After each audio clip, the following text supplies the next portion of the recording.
Muy buenas tardes a todos los que nos están escuchando. Estamos en San Pedro Sula, en Honduras, en el norte, y les damos la bienvenida a todas las personas que están en este momento con nosotros. Damos la bienvenida también al público que está en Italia, porque el día de hoy es un conversatorio muy importante. Se llama Conversatorio entre la pintura y la música, porque hablaremos con dos personajes sumamente interesantes y sumamente importantes, cada uno en su campo. Una es la maestra Giancarla Frare, ella es pintora de fama internacional, y tendremos al maestro Massimo Pradella, director de orquesta de fama internacional. Ambos viven en Roma, están en Italia y estamos en este momento con ellos, con esta pequeña entrevista, porque nos harán saber un poco la vida de ellos, cómo están viviendo y cómo están desarrollando su arte. Nosotros somos la Escuela de Música Victoriano López, una escuela al norte de Honduras, como ustedes sabrán. Tenemos 75 años de historia desarrollando la música integral a los alumnos de todas los instrumentos de una orquesta sinfónica. Y obviamente tenemos todas las materias tradicionales de un conservatorio tradicional. Además, obviamente, como ustedes sabrán, hay muchos exalumnos de la Victoriano López que están brillando en el mundo y de eso estamos muy orgullosos. Mi nombre es Daniel Montes, soy el director artístico musical de la Escuela Victoriano López y bueno, con mucho placer tenemos a esos dos invitados que están el día de hoy. Eh, bueno, Giancarla Frare, maestra Giancarla Frare, ella es de origen veneciano. Se formó en las academias de Nápoles, en los cursos de especialización internacional de las academias de Urbino y Venecia, donde ganó en el año 1981 la beca del Museo de Arte Moderno de Ca' Pesaro. Ha creado una actividad de exposiciones ininterrumpidas que la ve presente en exposiciones individuales y grupales en Italia, Europa, América, Medio y Lejano Oriente, en Berlín, Stuttgart, Colonia, Frankfurt, Mónaco, Wolfsburg, Génova, São Paulo en Brasil, Prato, Idrija, New York, Roma, Ascoli Piceno, Haifa, Utseki, El Cairo, bueno, prácticamente Tel Aviv, digamos, en todo el mundo. Las obras de Giancarla Frare están presentes en las colecciones permanentes de museos y fundaciones de Europa y América. Entre los más significativos, Grafische Sammlung Albertina, Viena, Museo del Castillo Sforzesco, Milán, Museo de Arte Contemporáneo Luigi Pecci, Prato, Instituto Nacional de Gráficos Roma, Museo de Pesaro Venecia, Fundación Bevilacqua La Masa, Venecia, Museo de Arte de Portland, Estados Unidos, Museos Cívicos de Bassano de Grappa, Museo Remondini, Galería degli Uffizi en Florencia, Museo Gráfico en Palazzo della Francri, Pisa. Prácticamente, como ustedes están viendo, es una artista de renombre. Sus exposiciones la conocen prácticamente en todo el mundo y estamos en este momento con ella. Estoy muy contento de poder presentarles. Igualmente tenemos a otro personaje, a otra persona, igualmente que estoy sumamente orgulloso, es el maestro Massimo Pradella. Massimo Pradella, nacido en Ancona, es un director de orquesta italiano. Estudió piano con su madre y violín con su tío, Giorgio Senigallia. Se graduó muy joven en piano con el maestro Zecchi, en violín con Príncipe y en composición con el maestro Petrassi en el Conservatorio de Santa Cecilia de Roma. Inicialmente, él fue un violinista y compositor. Se dedicó a dirigir a la exhortación de Bruno Walter. Imagínense, él estuvo de asistente del gran maestro renombrado Bruno Walter desde su debut en el 1954 en Roma. Comienza una actividad de conciertos que lo llevan por Europa, América y Asia. Desde el 1959 hasta el 1990 fue director permanente de la RAI, Orquesta Sinfónica de Turín, Orquesta Sinfónica de Nápoles, La Scarlatti y Orquesta Sinfónica de Roma. Está particularmente dedicado a la ejecución de la música del siglo XX. Ha colaborado con solistas conocidos, como por ejemplo con Maestro Arrau, con Wilhelm Kempff, con Kogan, con Fournier, con Accardo, Uto Uggi, Maurizio Pollini, Horsowski y Kirkpatrick, entre otros. Realmente yo tengo un orgullo y un honor de tener a esas dos personas aquí con nosotros. Y bueno, tengan bienvenidos maestra Giancarla Frare, bienvenidos, maestro Buonasera, Máximo buonasera. Pradella. Los maestros entienden un poco español, pero van a hablar en italiano y yo voy a estar traduciendo. È un vero piacere tenervi qua, maestri, veramente onorati. Siamo qua in questo paese, in Honduras, e sono veramente onorato perché un po' dalle persone da questa parte, stiamo parlando di Centro America, Latino America e ovviamente alcune parti d'Europa, sicuramente vi vedranno, vi conosceranno, alcuni che non vi hanno conosciuto e quelli che vi hanno conosciuto saranno molto contenti di poter ascoltare le piccole parole. Benvenuti. Buonasera, grazie. Buonasera al mio ex allievo. Buonasera, maestro. Dice buenas noches a su ex alumno, porque sí, he tenido el placer de haber estudiado con el maestro y haberme graduado con la clase de dirección de orquesta también con el maestro Máximo Pradella, y es todo un honor para mí tenerlos aquí. È veramente un grande piacere, maestri. Volevo un po', prima di iniziare adesso a fare la chiacchierata generale, se ci potete raccontare in breve termine come state vivendo, come avete vissuto questo periodo della pandemia del coronavirus e come è stato proprio per voi particolarmente, come artisti, come persone e anche dove vivete. Un momento que le lo digo en español. Le estoy preguntando a los maestros cómo han vivido en ese momento el periodo del coronavirus, entre ellos como artistas, como personas y además como qué está pasando en Italia. Prego. Ma comincio io? Avanti, avanti, maestra, sì. Ma dunque è stato un periodo stranissimo che ci ha riportati dentro un confine, quello delle nostre case, e che ci ha fatto vivere un tempo, un rapporto con il tempo del tutto diverso.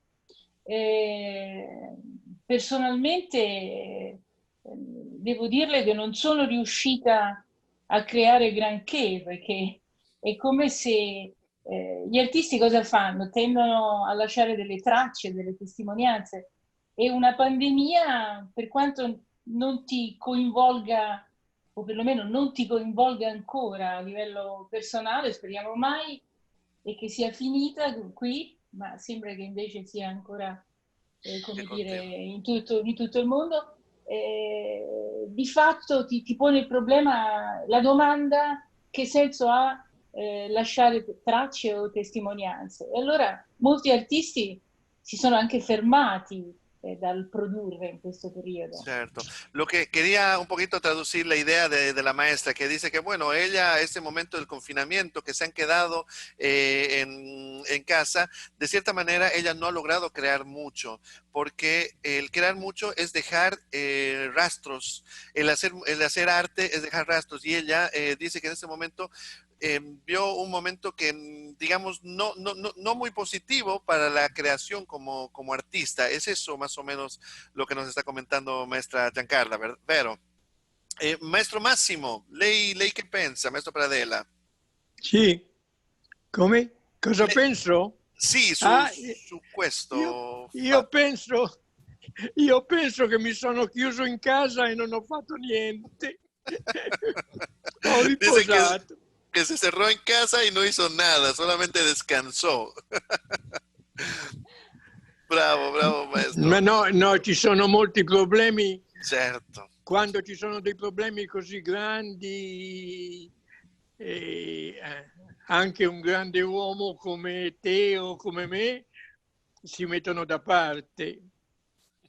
Claro, dice que son problemas realmente grandes, lo que ha pasado esto con la pandemia, que aunque sean grandes personas como él y como yo, dice, uno se mete un poquito aparte. Obviamente ya no es un centro porque hay cosas más importantes a que pensar.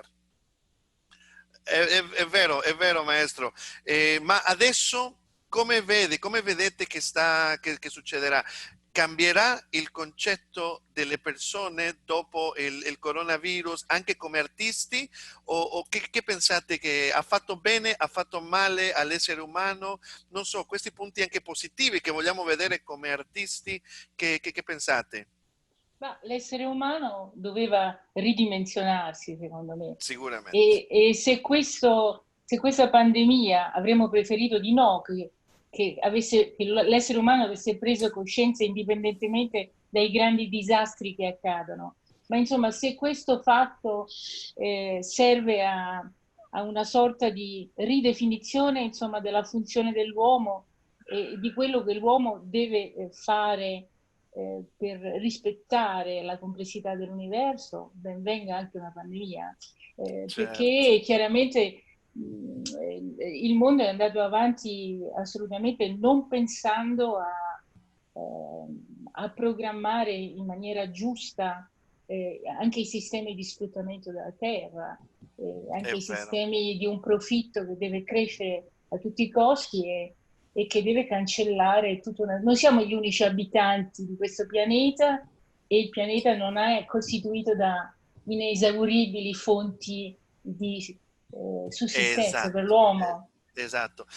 Lo que dice la maestra, que tiene toda la razón, ella dice que prácticamente esto esperamos que para el ser humano le dé una conciencia para una redefinición de la función del hombre, del ser humano, darnos cuenta que no podemos aprovecharnos de todo lo que tenemos, lo que el mundo nos ofrece, porque no somos los únicos seres que habitamos acá. Hay otros seres vivos que están y que hacen parte del mundo. Es lo que nosotros decimos. Esta pandemia nos ha hecho dar cuenta de que no somos los dueños, somos los huéspedes en este mundo. Y ojalá que los políticos y los que controlan de cierta manera el mundo se den cuenta de esto y che sia un cambio positivo. Più o meno ho detto la frase che lei mi ha detto un po' nelle mie parole, maestra. Certo, non ne dubito. No, ho capito, mi fa piacere.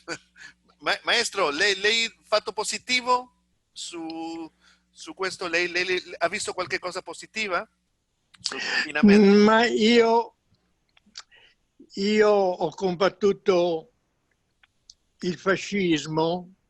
Certo. Sono andato volontario nella guerra di liberazione, sono stato partigiano e continuo, malgrado la mia età, a essere sempre presente alla lotta per l'eguaglianza dell'uomo sull'uomo. Però non sono molto fiducioso che una pandemia cambi la situazione.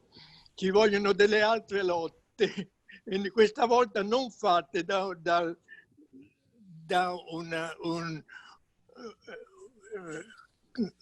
coronavirus, claro, ma da noi, che siamo un'altra cosa. Interesantísimo. El maestro está diciendo que bueno, él nos cuenta, no obstante su edad, él dice que bueno, él en su época de juventud, él ha combatido el fascismo. Él es y ha sido un partigiano prácticamente es después de la liberación del fascismo de la Segunda Guerra Mundial, es el grupo de personas y él, son combatientes prácticamente contra todo ese tipo de autoritarismo. Él combate para la igualdad del ser humano y siempre ha tenido por dentro eso. Y él cree que lastimosamente que la pandemia no es que va a cambiar muchísimo ese pensamiento del ser humano. Lastimosamente, eso cree, él está observando, pero cree que tiene que ser otras cosas un poco más fuertes para hacer un cambio radical en el mundo. Perfetto, sì, c'ha ragione anche maestro, c'ha tutta la ragione. E parlando proprio di quello, io volevo, magari così vi conoscono le persone, che se ci potete dire in parole brevi un po' le origini di voi, da come siete cresciuti, come per esempio adesso se vuole iniziamo con lei maestro, che ci racconti brevemente da quando ha iniziato a fare la musica, da tutto il periodo di crescita, che cosa ha fatto, che cosa sta facendo e che cosa vuole fare praticamente, un po' tutti i soldi. Allora, io sono nato in una famiglia di artisti, mio padre è pittore, mia madre pianista, bravissima, e mio zio violinista, bravissimo. Mi sono laureato molto giovane, a 15 anni in pianoforte, a 17 in violino, Wow. e poi in composizione con Goffredo Petrassi, Petrassi. come hai bene detto tu. Allora, il fatto di essere stato educato in una famiglia di musicisti colti e bravi come insegnanti anche, ha creato in me una dimensione non troppo legata al successo. E così, invece di girare il mondo, molte volte ho preferito dedicarmi a un'orchestra, essere utile, mi sentivo più appagato. E il che non ha... Certamente la dimensione di direttore d'orchestra ti porta anche a essere presente all'estero, e dunque non sono mancate le occasioni di incontri con grandi orchestre. Certo, certo. Ma... mi dica. Pardon? No, che Dimmi. volevo dire che posso tradurre questa prima parte, così Sí, certo, loro... certo. Perfecto. El maestro dice que prácticamente él ha nacido en una familia bastante culta, donde su papá era pintor, su mamá era una gran pianista, su tío también era un violinista, y él, bueno, tenía una familia culta que a los 15 años él ha terminado la carrera de piano, a los 17 años ha terminado la carrera de violín, pocos años ha terminado la carrera de composición, pero estamos hablando que en la época que además ellos estudiaban, el estudio era sumamente difícil. No digo que ahora no, pero era una presión que un joven a los 15 años graduarse como pianista era realmente una cosa a altísimo nivel. Y el maestro quiere decir que él ha logrado tener una base sólida musical desde muy joven. Pero él también tenía, como la familia tenía esa cultura, ellos no tenían como director de orquesta, después ya dirigiendo, no tenía esas aspiraciones que tal vez otros tienen, las de viajar por todo el mundo y conocerse. Él ha quedado un poco más más dedicado a las orquestas con las que él ha dirigido, como en el currículum hemos leído, él ha sido el director estable por 30 años de las orquestas. Puedo permitir decirme de las más importantes de Italia, que eran la orquesta de la RAI, la orquesta de Torino, que es en el norte, la orquesta de Roma, que es en el centro, y la orquesta de Nápoles. Imagínense, 30 años con orquestas donde recibían los solistas y directores más importantes del mundo, y el maestro Pradella era el director estable de esto, y él obviamente ha tenido ocasiones de dirigir grandes orquestas, pero tenía ese pensamiento profundo de quedarse y hacer, no de descubrir el mundo como muchas veces lo conocemos. Avanti, maestro.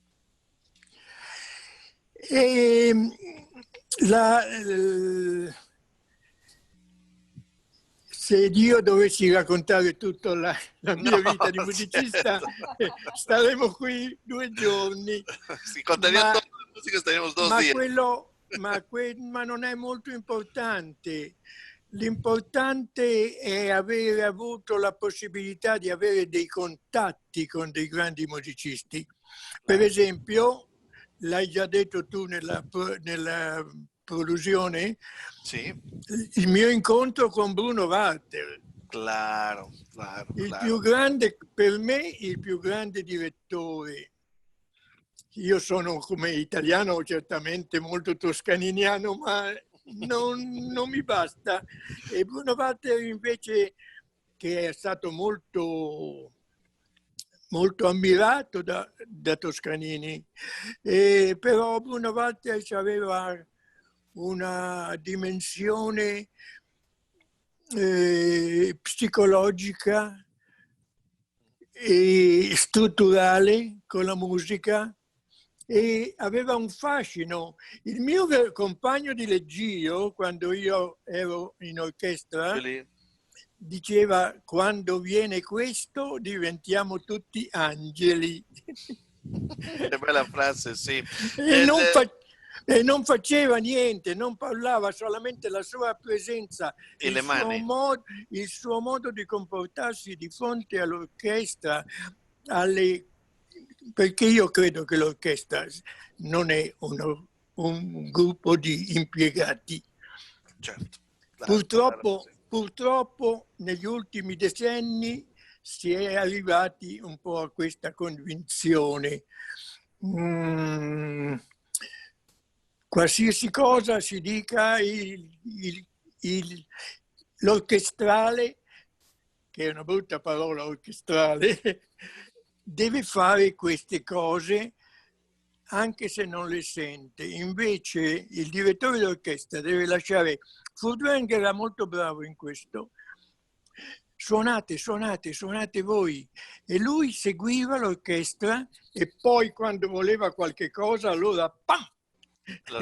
Entraba lui. Le lo posso tradurre. Prácticamente el maestro está diciendo sí, que después de eso él ha tenido grandes contactos con grandísimos, igual músicos, estando en Italia y en otros lugares. Uno de esos que para él ha sido uno de los más grandes ha sido el maestro Bruno Walter. Bruno Walter, uno de los directores de orquesta legendarios por siempre. El maestro fue el asistente y él se quedó realmente muy admirado por Bruno Walter. No obstante, él tenía también relación con Toscanini, pero Toscanini también decía lo mismo, admiraba mucho a Bruno Walter. Y Bruno Walter no era que era el típico director tipo toscaniniano, como dice, o sea, dictador, que las cosas, no, Bruno Walter, solamente la presencia de él dice que a la orquesta les hacía tocar como si fueran ángeles. Y eso lo decían, a diferencia que, por ejemplo, Furtwängler hacía muy bien, que saben, Furtwängler, uno de los directores de la Filarmónica de Berlín, antes de la Segunda Guerra Mundial, él dejaba tocar a los músicos, pero cuando necesitaba algo, los agarraba como caballos y los tenía en las manos. Prego, maestro. Sì, è interessantissimo. Queste sono, indubbiamente aveva la soddisfazione di vedere dei colleghi, non degli orchestrali, dei colleghi, perché in mezzo all'orchestra ci può essere un altro Toscanini, ci può essere un altro Heifetz che non ha avuto il maestro giusto al momento giusto, e ci posso essere io. Certo, come stava? Allora è importante formare delle orchestre che siano consce, capiscano di avere un ruolo. Il suono non è fatto dal direttore d'orchestra, il suono è fatto dall'orchestra. Sì. Se tu non fai niente, l'orchestra forse lo fa di più. Certo, Poi tu hai un margine per poter fare la tua interpretazione, ma dopo avere lasciato che l'orchestra si manifestasse col suo suono, con la sua personalità, se no le orchestre appassiscono come degli alberi senza acqua. Exacto, me gusta mucho lo que está diciendo. Y eso, él es una persona que defiende mucho a los orquestales. El orquestal no es el típico dependiente que trabaja. No, el orquestal, en el medio de la orquesta puede haber un Heifetz, puede haber un Toscanini, estaba el maestro que era orquestal. O sea, es importante ver las personas dentro de la orquesta, que habían personas y hay personas que brillan mucho. Y que es importante también pensar que las orquestas tienen que tener un rol. Un sonido. El sonido no lo hace el director, el sonido lo hace la orquesta y eso quiere explicar, porque muchas veces se piensa, qué lindo sonado, qué gran director, pero en realidad es la orquesta la que está sonando y el director puede dar su interpretación y todo, pero es muy importante dar ese rol y esa importancia a la orquesta y trabajar con ellos. Lo que él decía es trabajar con las orquestas, pero eso estamos hablando en todos los ámbitos, orquestas infantiles, juveniles, profesionales, que tengan su presencia y el director tiene que dar el plus, porque es como un árbol, dice, que si la orquesta no tiene esa vida, si solo se dejan llevar, es un árbol que se está secando y al final ya no tiene alma y entonces es muy importante el concepto que está explicando. Posso aggiungere una cosa? Certo, maestro. Il compositore, diciamo Beethoven, per dire qualsiasi compositore Sì. importante, quando scrive non pensa a un direttore d'orchestra, ma pensa a un'orchestra. Certo, certo, Sí, certo. atenzione. Él dice y algo muy sabio, que por ejemplo un Beethoven, como por decir, o cualquier otro gran compositor, cuando compone él no pensaba en un director, no pensaba, cómo me la va a dirigir no, pensaba a la orquesta, a los instrumentos, a los instrumentistas, y eso es muy importante de tener como concepto. È vero maestro, sì, sì, sì, sì. E dopodiché lei che è andato a lavorare con l'orchestra per 30 anni della RAI praticamente, con tutto Sì, il movimento culturale. prima sono stato violinista nell'orchestra di Santa Cecilia. Ah, ok, Fra violinista i Santa primi Cecilia. violini, ero nei primi posti dei primi violini e vicino ai direttori d'orchestra. E credo che molto della mia capacità di essere un buon direttore d'orchestra dipenda dal fatto che io ho suonato in orchestra. Ah, él dice, claro, él cree que sus capacidades de ser director de orquesta cree que ha sido por el hecho que él tocó en las orquestas. Entonces, haber tocado en las orquestas le ha dado un poco la capacidad, le ha desarrollado a ser mejor profesional como director de orquesta. E un altro mio maestro, Previtali, mi diceva: quando vai in una nuova orchestra che non conosci, lasciala suonare, perché ci può essere stato prima di te un grande direttore che lascia qualche cosa di... Per rubare, per avere l'idea. Allora, la prima volta lascia suonare l'orchestra. Previtale, su maestro, le dice que, bueno, la primera vez que va a una orquesta nueva hay que dejar tocar la orquesta, porque puede ser que el director anterior ha dejado algo muy interesante que uno puede agarrar esa idea de la orquesta prácticamente, dejar tocar primero la orquesta. Bene, maestro. No, vero, verissimo, verissimo maestro. E parlando un po'... No, io voglio dire qualche cosa. Sì, voglio dire che tu, maestro, sei una persona molto intelligente e piena di talento. E sono felice che tu possa essere un direttore stabile perché farai crescere un albero molto grande. Gracias, maestro. No, que él me dice que está muy contento porque además que él ya me ha conocido y he trabajado con el maestro. Él dice que por lo que ha visto en mí, trabajar con una orquesta seguramente dejará el árbol lleno de vida. Grazie maestro per i complimenti. No, tutti meritati. Grazie. No, e volevo un po' fare della relazione perché questo conversatorio si chiama La pintura con la musica, la relazione tra la pittura con la musica. Maestra Giancarla, se ci può dire un po' lo stesso che abbiamo visto, un po' le origini, perché poi voglio arrivare al punto che quando si sono incontrati due anime, che siete la vostra, una grande pittrice, maestra Giancarla, e un grande direttore d'orchestra, musicista, che stanno adesso insieme per la vita, ed è molto importante questo messaggio. Prego, maestra.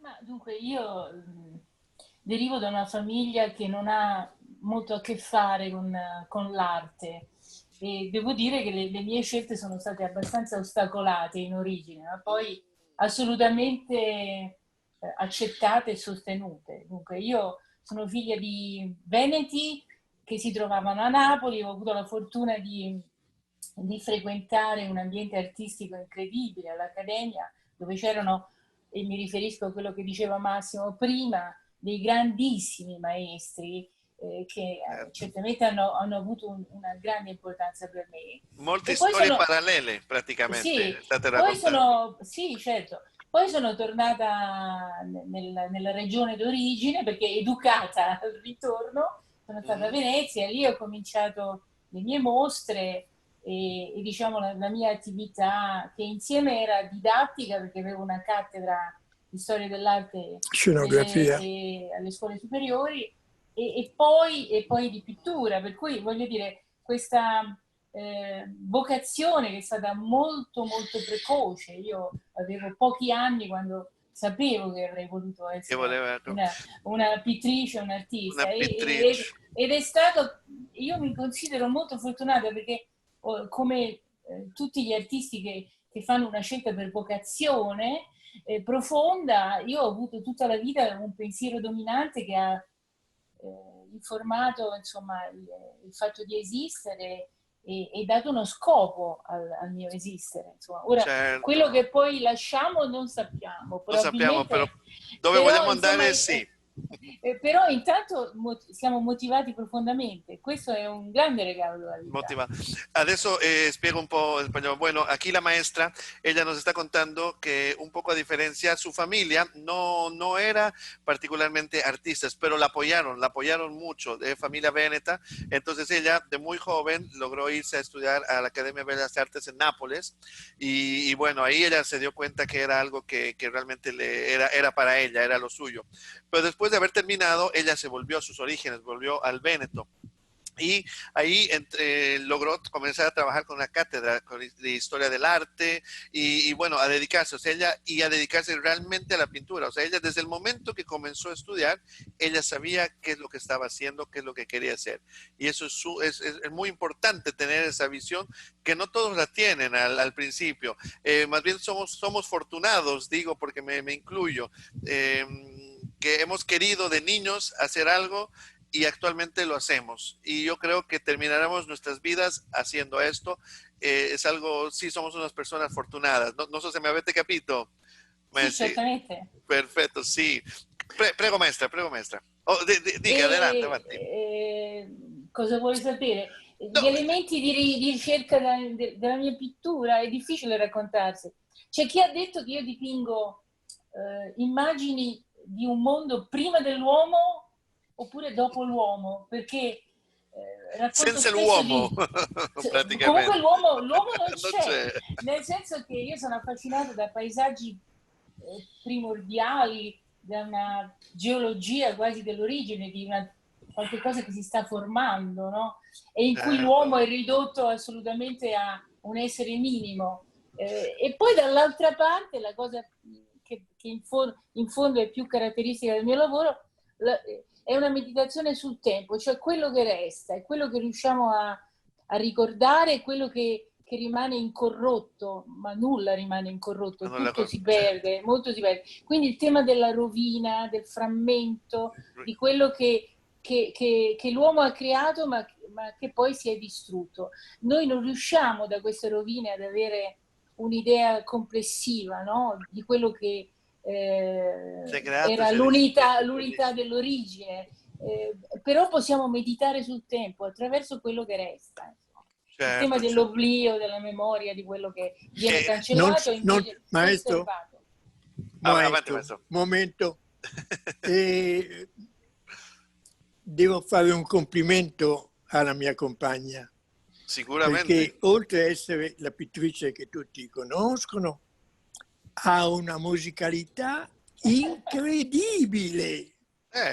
Non ho studiato musica. E tutte le volte che gli ho detto ti insegno la musica, poi mi sono accorto che c'era il pericolo che lei amasse la musica più della pittura, perché allora ho capito che la sua pittura è molto legata alla musica, alla vibrazione di qualche cosa. Per quello anche lei ha scelto anche lei maestro, vero? Sicuramente anche non l'ho scelta solamente per questo. No, lei a lui, la maestra Giancarla a lei maestro. Sì, io posso dire, non so se lei deve tradurre adesso. Sì, traduco sì, questa parte. Anch'io volevo finire con una cosa. Prácticamente estaban diciendo que bueno, el arte, el lenguaje de la maestra Giancarla, que en unos momentos vamos a ver, porque obviamente la pintura no se puede hablar, hay que observarla, pero en unos minutos ella dice que el estilo que le dicen a ella es sobre todo antes del hombre y después del hombre. O sea que en la pintura misma no existe el ser humano, pero existe lo que él ha dejado, la parte de la geología, las ruinas, los fragmentos, o sea, lo que el hombre tal vez ha construido, pero después lo que el hombre también lo ha deshecho. Esa es toda una inspiración. Una inspiración, estos aspectos que ella nos está contando, que dentro de poquito lo van a entender porque vamos a observar algunos cuadros. Y también lo interesante es que dice el maestro que quiere acotar una cosa, que él se dio cuenta cuando la conoció a la maestra Giancarla, que ella tuvo siempre una grandísima musicalidad. Ella no estudió música, pero ella tuvo mucha musicalidad y le dio un poco de miedo al maestro que ella ame más la música que la pintura, prácticamente, porque ha visto ese tipo de musicalità, vero? Ma io non... c'è una relazione profonda con il fatto che io ami tanto la musica, perché io sono affascinata da tutte quelle forme espressive che in definitiva hanno poco a che fare con la costruzione tattile delle cose. La mia stessa pittura, in fondo, è sempre su carta e usa materiali molto elementari, le terre naturali o gli inchiostri, che io sono affascinata dal fatto da questo fatto che cosa io posso fare con il minimo dei mezzi convenzionali. In fondo la musica o la scrittura possono evocare tutto, ancora di più che la pittura, e senza avere mezzi fisicamente tangibili, no? Solamente dei codici che sono, se vogliamo, astratti, ma che possono trasformarsi in evocazioni incredibili di luoghi, di sentimenti, di situazioni. Exacto. Ella dice que prácticamente usa las formas de expresiones, sobre todo con temas naturales, pero con material bastante simple, como colores opacos, o sea que igual que se relaciona con la música, que son códigos que pueden ser abstractos, pero gracias a esos códigos abstractos se puede crear un lenguaje y una comunicación, es más o menos eso lo que está diciendo. È vero, maestra. È vero, ma per non parlare adesso, cioè no, nel senso, anzi per parlare, però perché la gente capisca un po' meglio, mi piacerebbe far vedere un po' della pittura sua, un po' dei quadri suoi, se mi permette. ¿Sí? Voy a poner entonces algunas fotografías de los cuadros de la maestra. Como habrán visto, antes que nada, el cuadro de la publicidad que tenemos de la charla, en primer lugar, este es un cuadro de ella. Este es un cuadro que se llama Lectura de la Partitura y nosotros hemos hecho un poco este arte o este flyer para evocar lo que estamos hablando hoy. Este cuadro, come si chiama? Lettura della partitura proprio, no, maestra? Sì, perché ha partecipato poi a un complesso di mostre sul rapporto tra la musica e la pittura. In realtà è una sorta di foglio di una possibile partitura che al centro si frantuma e si trasforma in qualcos'altro. E si trasforma, claro. È possibile vedere una sorta di pentagrammi che si ripetono, ma insomma in maniera molto poco científica. Astratta anche. Sí, que dice que prácticamente esto era una muestra con la temática de la música y es eso, es que la misma hoja se destroza la hoja de la partitura y se está transformando en otra cosa. Es un poco este pensamiento. Era un poquito para mostrarles, pero les voy a mostrar los otros cuadros que la maestra tiene, que cuando yo los vi por primera vez me quedé fascinado, porque hay unas pinturas maravillosas que tienen realmente lo que ella está diciendo, están evocando muchísimo este tipo de comunicazione. Per esempio questo fa parte di tutto un grande ciclo che in fondo caratterizza i miei ultimi 15 anni, dove io lavoro su questi frammenti, di questi frammenti archeologici che io vado cercando a Roma, nei fori, nelle aree archeologiche. Roma è una grande cava di pietra. Sul tema del rapporto con l'antico ha molto influito sulla mia ricerca. Questo è un innesto fotografico su una struttura dipinta con terre naturali. che Claro, sono le terre d'affresco che io uso come delle tempere, e poi degli inchiostri su carta, quindi è qualcosa di molto elementare, insomma, contro il gigantismo e la saturazione dei linguaggi dove tutto si fa sempre più nitido, sempre più e molto colorato e sempre así. più grande. Io sono attratta da una riduzione dei mezzi e da una concezione di silenzio del fare. Claro, ella dice que prácticamente ya va sobre una concepción de silencio. Esto es unas ruinas que en Roma se encuentra muchísimo, tantas imágenes de esa manera, y ella está utilizando prácticamente el color de tierra y la simplicidad, pero en esa simplicidad está hablando de justamente lo que nos dijo antes.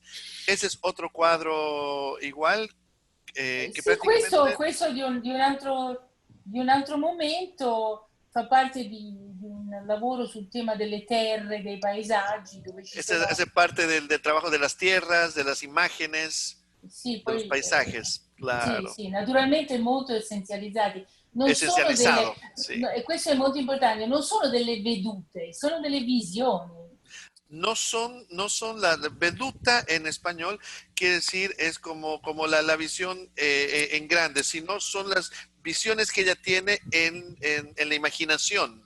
Son Sì, las certo, imaginaciones, o sea, no es la visión de copiar lo que está mirando, sino la imaginación de lo que certo, está mirando prácticamente. certo, certo, sì. Aquí tenemos otro de esos maravillosos cuadros.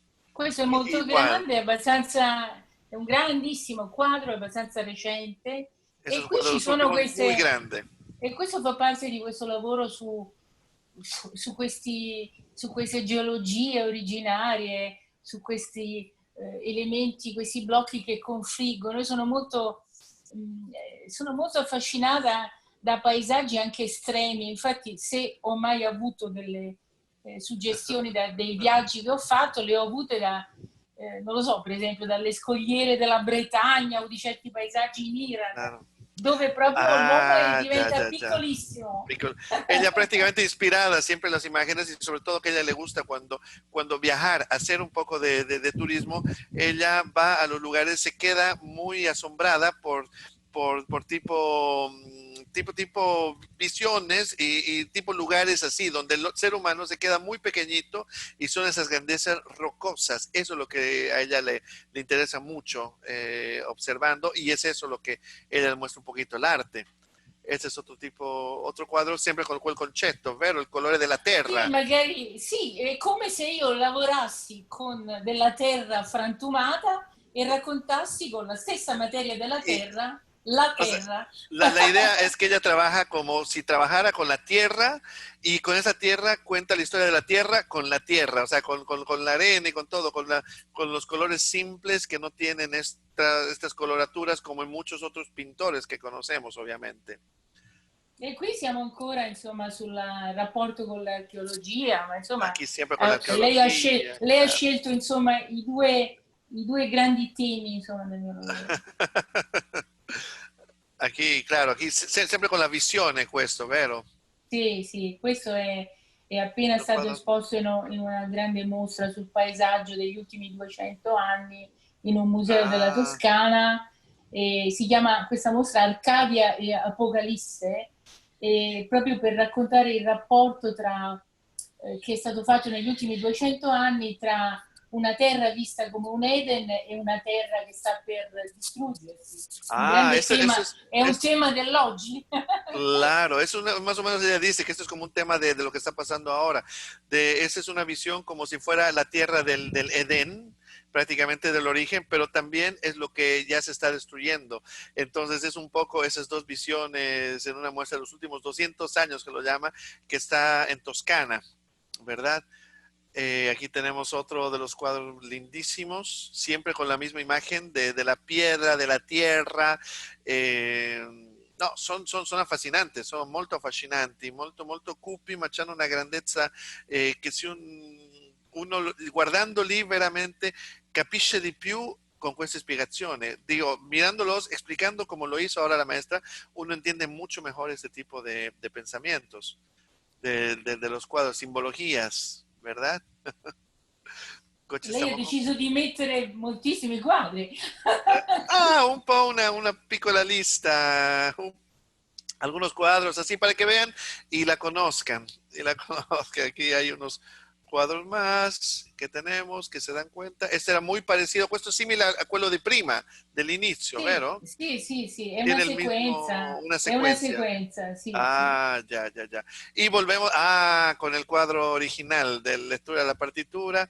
Y que bueno, se han dado cuenta, hay algunas fotos que repiten, se dieron cuenta que prácticamente ese es el lenguaje que tiene la maestra Giancarla y de cierta manera es sumamente interesante porque todo tiene un filo conductor y una visión. Es realmente complimenti maestra, porque sono Grazie bellissime, maestro, sono grazie bellissime. maestro. Y bueno, por eso mismo, por lo que hizo la maestra, ella también la están conociendo en muchos lugares del mundo, porque sus cuadros están siendo, aparte que muchos vendidos seguramente a privados, otros están en museos, como les leí en el currículum, que prácticamente la conocen en todo el mundo. Y ellos, dos almas, el alma de la maestra Giancarla y el alma del maestro Pradella, se conocieron e hicieron también arte juntos. Entonces yo quería un poquito hablar de los dos y de esta relación.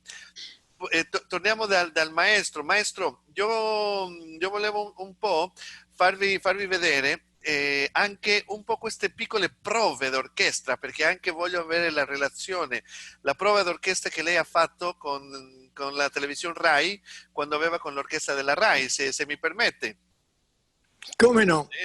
Bueno, vamos a ver en este momento un pequeño video donde el maestro, imagínense, eso es lo que a mí también me ha dejado con la boca abierta, que en unos años atrás, la televisión, pero estamos hablando de la televisión normal, la televisión pública, hacían programas de este tipo que les vamos a mostrar en este momento. Por ejemplo, el maestro, mientras lo estoy abriendo, el maestro tenía una posibilidad de trabajar con las orquestas de la RAI. La RAI es la Radio Televisión Italiana, la televisión prácticamente nacional, donde son varios canales.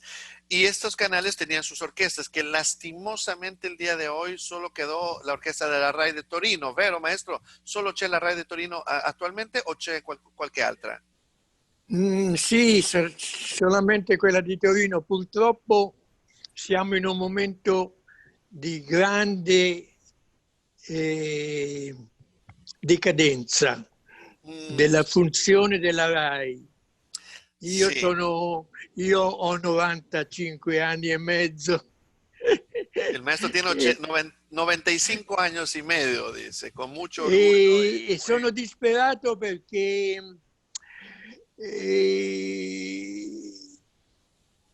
ma è un po' il vizio degli italiani di non sapere scegliere le cose che devono essere mantenute.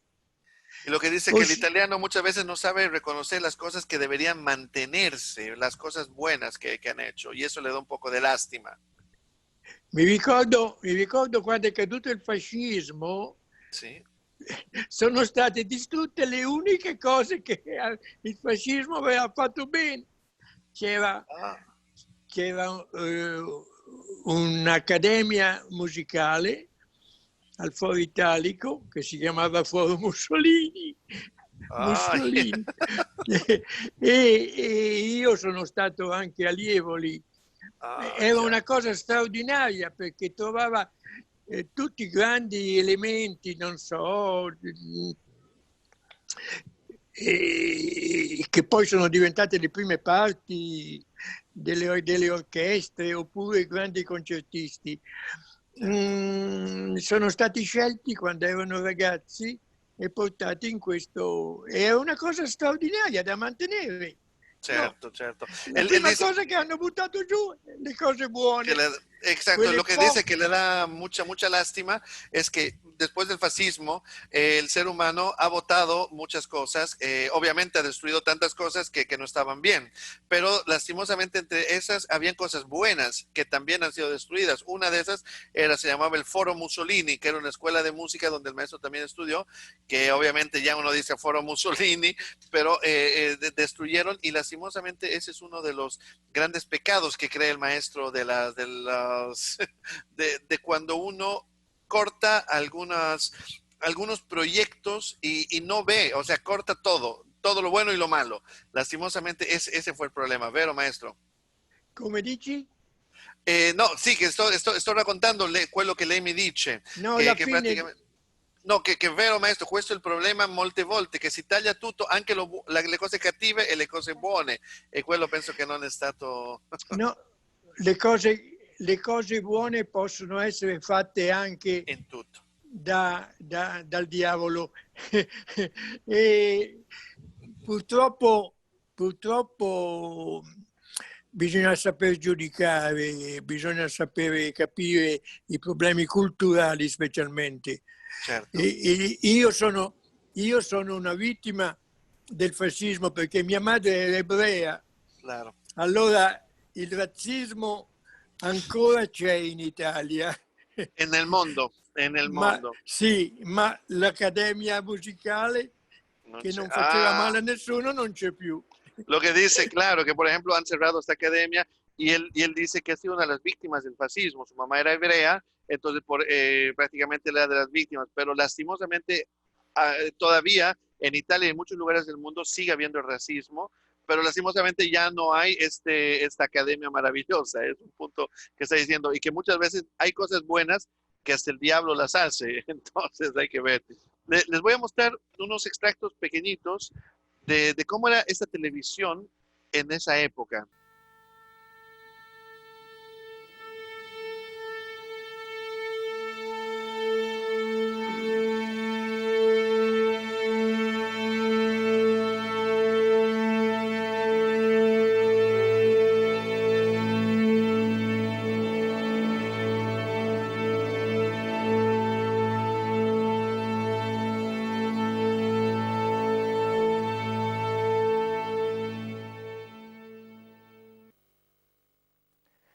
La personalità di Richard Wagner sarà sempre al centro di dispute, poiché oltre alla difficoltà, come sempre, di ritrovare il senso originario dei fenomeni nella loro cultura e nella loro storicità, la lettura di questo musicista è particolarmente ardua.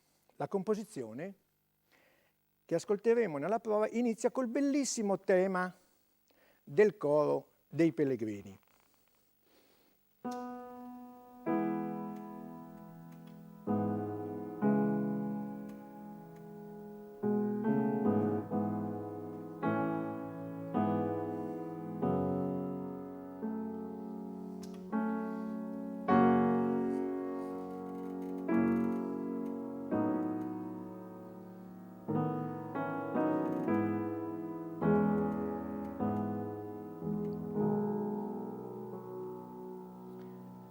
Sentirete ora come l'istrumentazione affidata ai clarinetti, fagotti e corni sia particolarmente evocativa.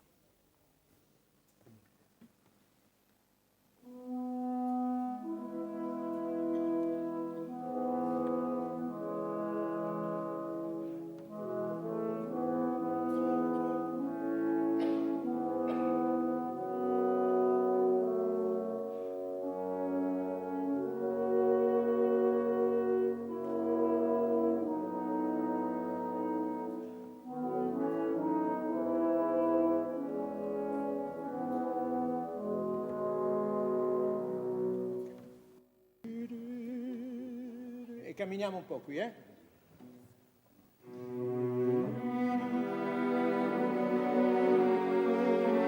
Pausa.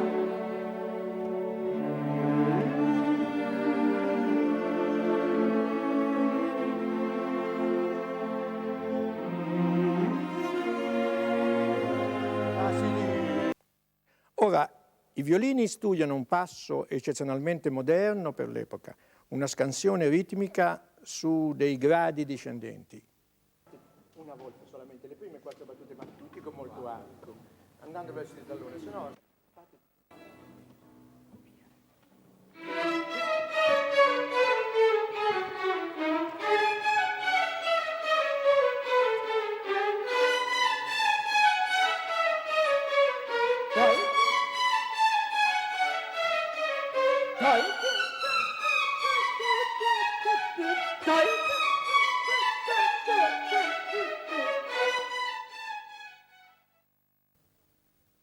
È il contrappunto, ossia il controcanto, al tema del coro dei pellegrini, quello dell'inizio, questa volta suonato nel forte dai tromboni.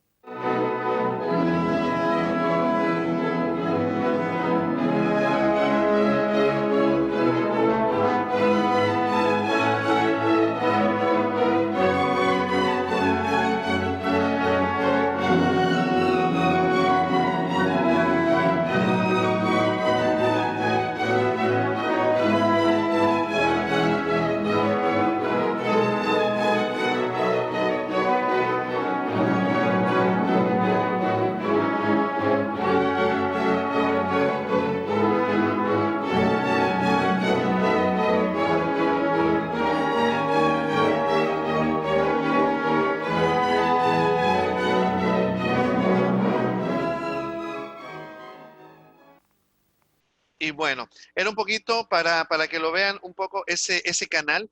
Igualmente, este documento, que es un documento muy precioso, lo vamos a tener en el canal nuestro de la escuela y la gente lo va a poder ver prácticamente integralmente. Eso sí, maestro. Maestro, también quería hacer ver, tal vez, si era posible para ustedes, un poco extractos de algún concierto. De algún concierto. Por ejemplo, había eh, la orquesta de la Suiza italiana, ¿verdad? La orquesta de la Suiza italiana, donde hizo el concierto con la Grace Bunbury en el año 91. No sé si me ha sentido, maestro, con la orquesta Svizzera italiana del año 91, metterò un piccolo extracto de la Semirán.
Perfecto. Era para ver un poquito, un pequeño extracto de lo que hemos visto con el maestro Massimo Pradella.